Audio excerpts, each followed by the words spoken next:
مشاهديني الاعزاء، اهلا. انا ساره سعيد. لو اول مره تشوفيني، انا جيت يا جماعه. فيديو النهارده هيتكلم عن الوكاله. بس الفيديو النهارده مفيهوش هزار خالص، وهتكلم عن الوكاله من منظور تاني خالص. كنت المفروض اعمل الفيديو ده من زمان بس للاسف ما عملتوش، فانا غلطانه برضو ان انا ما فهمتش الناس الدنيا ماشيه ازاي. وانا متاكده ان انا الوحيده اللي هتكلم عن موضوع السرقه في الوكاله، علشان التعليق ده فتح مخي ان انا اتكلم فيه معاكم واعرفكم ان الدنيا مش مية مية حلوه، لا، في حلو وفي وحش، في ان احنا نخلي بالنا من كذا حاجه برضو. فيلا بينا.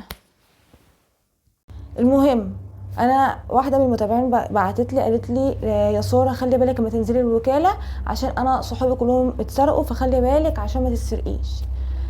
بقدر ان انا فرحت ان هي خايفه عليا وبعتت لي كتبت لي التعليق، بقدر ان انا زعلت قوي ان صحابها اتسرقوا، لان انا احساس السرقه في الوكاله ده احساس وحش قوي. ياما شفت بنات بيقعدوا يصوتوا ويعيطوا ان موبايلاتهم اتسرقت قدامي، وياما بياعين اصلا اتسرقوا من الناس. يعني الحرامي ما بيسرقش اللي بيشتري، لا، بيسرق الناس اللي بتبيع كمان. انا شفت ده بعيني. فيعني انا عايزه اقول لكم ان الوكاله فيها حراميه كتير.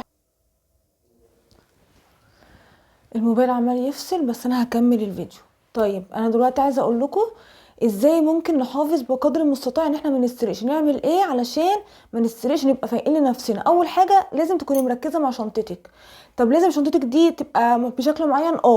لازم تكون شنطه تكون زي دي كده، بس تحطها على صدرك كده، يعني تحطيها تلبسها بالكتف كده تبقى كده، فكده الحرامي مش هيمد ايده يعمل كده، يعني عشان هو يبقى متخلف قوي. او تلبسي شنطه زي دي مليانه سوست وتحطيها كده، يعني ترفعيها كده. تمام. فده حالتين انا بعمل كده. انا بقول لكم اللي انا بعمله، طبعا انا ماشيه بستر ربنا، يعني ربنا سترها معايا ان انا ما اسرقش.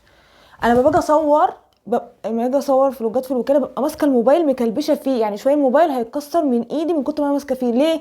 لان ماما تقعد تقول لي خلي بالك حد يجي يخطفه من وراك، ودي حقيقه. ما هو انا شفت كذا مره الناس بتسرق ازاي. في بنات يا عيني بيحطوا شنطهم جنبهم، لو هما بينقوا حاجه من على الارض او بيحطوها كده بيلبسوا شنطه ظهر، بيبقى فلوسهم وحاجاتهم كلها هما بيدوروا وفاكرين بقى ان احنا يعني الناس ملايكه حوالينا. لا، في حراميه كتير في الوكاله، في ناس بتنزل مخصوص في الوكاله تسرق. اذا كان الحرامي بيسرق الجامع مش هيسرق في الوكاله؟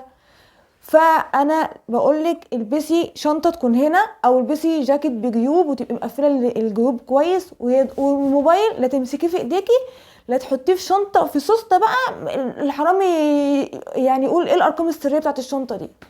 وكل حاجه بستر ربنا، بس انا بتكلم ان احنا نركز شويه نركز شويه، علشان اغلبيه اللي بتسرقوا بنات وستات، بيبقى شايله طفل، بتبقى البنات شايله شنط. هو الحرامي بقى ايه؟ بيبقى عارف. انا قبل كده كذا مره كنت هتسرق، بس يعني باخد بالي في اخر لحظه. تعالوا بقى اقول لكم انا حصل ايه يعني.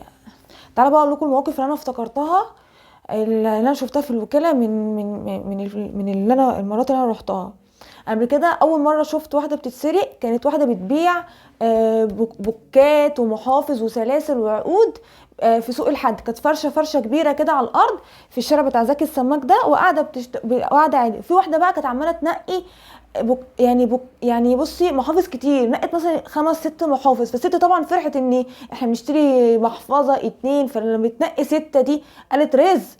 المهم فجأة هي لقت الست دي اختفت. قالت فين الست اللي كانت بتنقي المحافظ هنا؟ هي فاقت في لحظة فاقت، طلعت قامت من على الفرشة جري وقالت لبنتها تعالي خلي بالك من الفرشة دي، طلعت تجري، راحت قفشتها بقى. الست قعدت تقول لها معلش ما تفضحنيش مش عارف ايه. رجعت بالمحافظ، طبعا خلتها تمشي.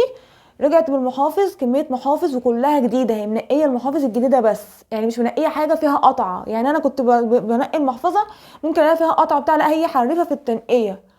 يعني هي الحمد لله ان الست اصلا فاقت في اخر لحظه وجابت حاجتها. برضو قبل كده شفت وقع دي بنت زي بنت عاديه زينا كده، كانت بتشتري وفجاه بقت بتقول، كانت مامتها تقول لها يلا عشان نروح، هتلاقيها مش قالت لها طب اتصلي بيه عشان يجي لنا. بتدور على الموبايل تعمل كده ما تلاقيش الموبايل، قعدت تعيط عياط.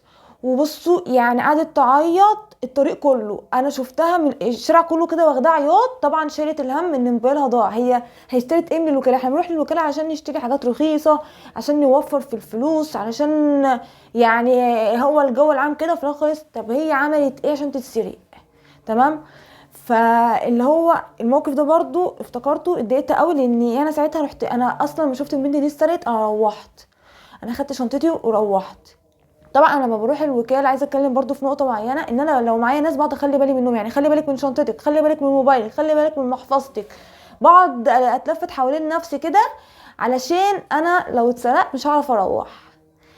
لما تروحي الوكاله ما تاخديش فلوس كتير معاكي، يعني اعملي ميزانيه، انت هتاخدي 1000 جنيه يبقى هي ال1000 جنيه وفرطيهم فرطيهم كده فكه فكه فكه، علشان ما تطلعيش الفلوس كلها مره واحده. طلع يعني خلي وبصي انا برضو عندي اختراع تاني، انت ما تروحيش بمحفظه اصلا، انت ارمي الفلوس في قعر الشنطه، خلي الفلوس متنطوره في كل حته كده، والموبايل امسكيه كويس او علقيه في ايدك او شيليه في السوسته زي ما قلت لك، خبيه خالص.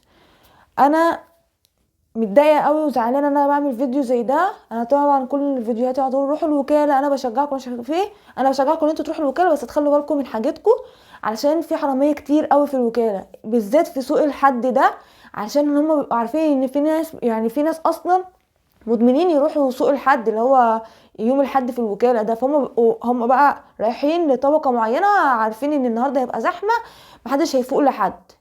والحرامي ما بيسرقش حاجة بسيطة، ده بص بياخد شروة كده، وانا شفت الكلام ده بعيني. فاحنا نخلي بالنا من حاجتنا ونخلي بالنا من نفسنا ونبقى فايقين لنفسنا. ما يهمكيش بصوا انا عارفه ان احنا بنبقى رايحين ايه ده ايه ده وننبهر بقى، ايه ده بص ده حلو ده حلو ده مش حلو، نقعد ناخد راي الناس اللي جنبينا مش عارف ايه، ومش في دماغنا بقى الشنط ولا اي حاجه. انا ساعات وانا بنقي بسرح كده اللحظه وانا بنقي حاجه بسيب شنطتي على جنب، لا ما نعملهاش بقى خلاص، لان اصلا بنتسرق. ف يعني انا مش عارفه اقول لكم ايه. البنات اللي سرقوا دول ربنا يعوض عليكم، وخلي بالكم لو انتوا تنزلوا المره الجايه ما تكرهوش النزول وما تكرهوش الحياه كده، وخلوا بالكم من المره الجايه. وقلت لكم شيلوا الشنط عامله ازاي وتبقوا ماشيين عاملين ازاي، ماشي. والفيديو ده كان المفروض اعمله من زمان، انا برضو غلطانه ان انا ما فهمتكوش حاجه زي دي، بس والله احنا في زمن ما فيش حد عنده ضمير خالص. يعني حتى عايزه اتكلم في نقطه معينه، التجار بقى لقوا الناس بتصور في الوكاله فيديوهات كتير فبقوا يغلوا الاسعار. انا في متابعه كلمتني قالت لي اصل انا رحت اشتري جاكيت لقيته ب1000 جنيه، واقل حاجه 600 جنيه اللي هو هلاهيل اللي هو مش هيتلبس. طب ليه يعني انتوا بتغلوا في الاسعار ليه؟ لو كنت بصور فيديوهات في الوكاله عشان في ناس بتبقى عايزه تشتري لبس حلو وباسعار كويسه، انتوا ايه بقى اللي هيميزكوا عن المحلات؟ على فكره انا بقيت بشتري لبسي براند وبالة اونلاين وارخص من الوكاله. لو عايزين نتكلم في الموضوع ده معاكم ووريكم انا اشتريت ايه فعلا، علشان انا يعني انا بقعد اقول لكم انزلوا عشان تتفسحوا، بس لو هي الدنيا بقت غاليه قوي كده، هو التجار خدوها بقى سبوبه، اللي هو بصوا بقى ده احنا هنظبط الدنيا، ده خلاص الوكاله اتشهرت ومش عارفه ايه، الوكاله دي معروفه من زمان قوي وبلد بورسعيد. لا انا كمان ما اتكلمتش على بلد بورسعيد، ان انا قبل كده قابلني موقف ان انا كنت ماشيه ولقيت راجل كان شكله متسول شويه كان بيجري ورا الناس، وانا خفت رحت قعدت من ساعتها اصلا. يعني ايه بقعد اخلي بالي برضو الناس مش اللي كل الناس اللي ماشيين حواليكي في ناس مش سويه فيهم، في ناس مش كويسه. الراجل ده كان عايز ياخد فلوس مني وكان عايز ياخد فلوس من قرايبي، كان عايز ياخد فلوس من المحلات، مش سايب حد في حاله. انا ما ارتحتش غير لما يمشي من الشارع كله، يعني انا هو بقى في اخر الشارع انا برضو خايفه منه. فهو الحياه حوالينا مش مساعدانا ان احنا نعيش في امان قوي، لا احنا ما نعيش في امان لما نخلي بالنا بس. وبكده يكون الفيديو بتاعي خلص، يا رب تكوني استفدت منه حاجة.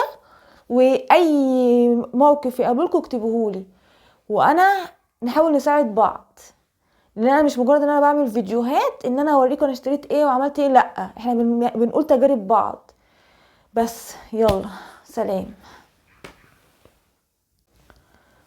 وموضوع السرقة عن الوكالة وموضوع السرقة في الوكالة ده اعتقد ان انا الوحيدة اللي هتكلم فيه على اليوتيوب وعلى كل حاجة، لان التعليق خلى عقلي ينفتح ان انا ايه ده، لازم اتكلم على الحلو واتكلم على الوحش. فيلا بينا.